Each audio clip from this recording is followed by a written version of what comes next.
বাংলায় প্রায় 13,000 ration dealer দোকান বন্ধ রেখে আন্দোলনে নামলো। দুয়ারে রেশন প্রকল্প করতে গিয়ে কার্যত দেউলিয়া হওয়ার পথে তারা। আগামী 16 জানুয়ারি দিল্লির রামলীলা ময়দানে তারা মহামিছিল করবেন।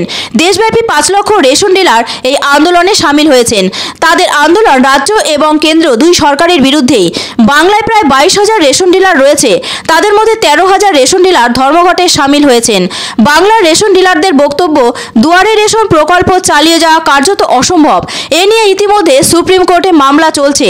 তাদের বক্তব্য, বিভিন্ন প্রাকৃতিক সমস্যার সম্মুখীন হচ্ছেন দুয়ারে রেশন করতে গিয়ে, তাই তারা 16 দফার দাবিতে আন্দোলনে নেমেছেন।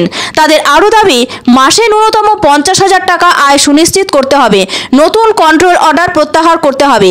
এই সব রেশন ডিলারদের দাবি, পরিষেবা দিতে গেলে আগে আমাদের বাঁচতে হবে, কিন্তু আমরা যদি না বাঁচি তাহলে কিভাবে গ্রাহকদের পরিষেবা দিব? যতক্ষণ না পর্যন্ত তাদের 16 দফার দাবি নিয়ে রাজ্য সরকার ও কেন্দ্রীয় সরকার সঠিকভাবে সমাধান করছে, ততক্ষণ তাদের আন্দোলন চলবে। এই প্রসঙ্গে তিনি জানান, কোনোভাবেই গ্রাহকদের সমস্যায় ফেলা হবে না। আন্দোলনের পাশাপাশি তারা গ্রাহক পরিষেবা দিয়ে যাবেন। বাংলার প্রতিটি জেলা থেকেই রেশন ডিলারদের ধর্মঘটের খবর আসতে শুরু করেছে। এখন দেখার এই আন্দোলনের ফলে আগামী দিনে রেশন ব্যবস্থায় কোনো পরিবর্তন আসে কিনা, নাকি রেশন ডিলারদের দাবি মেনে নিয়ে সরকার তাদের কমিশন বৃদ্ধি সহ বিভিন্ন সুযোগ সুবিধে বাড়িয়ে দুয়ারে রেশন প্রকল্পের মতো ব্যয়বহুল ব্যবস্থার ফলে যে ক্ষতি হচ্ছে তা পুষিয়ে দেয়। আমাদের মূল দাবি হলো সৎভাবে মাথা উঁচু করে মানুষকে তাদের বরাদ্দ রেশন প্রতি মাসে সময় মতো তুলে দিতে চাই। তার জন্যে আমাদের পারিশ্রমিক দরকার। সেই পারিশ্রমিক কেন্দ্র বা রাজ্য সরকার দিচ্ছে না। আমাদের ন্যূনতম মাসিক আয় 50,000 টাকার দাবি, রেশন ব্যবস্থায় বরাদ্দ বাড়াবার দাবি, এবং এই সেপ্টেম্বর মাস থেকে রাজ্যের খাদ্য দপ্তর পিডিএস কন্ট্রোলারের নামে যে আদেশনামা জারি করেছে, সেই আদেশনামা প্রত্যাহারের দাবিতে এবং উন্নত মানের চাল গম সরবরাহের দাবিতে আমাদের এই বন্ধ আজ থেকে অনির্দিষ্টকালের বন্ধ শুরু হয়েছে।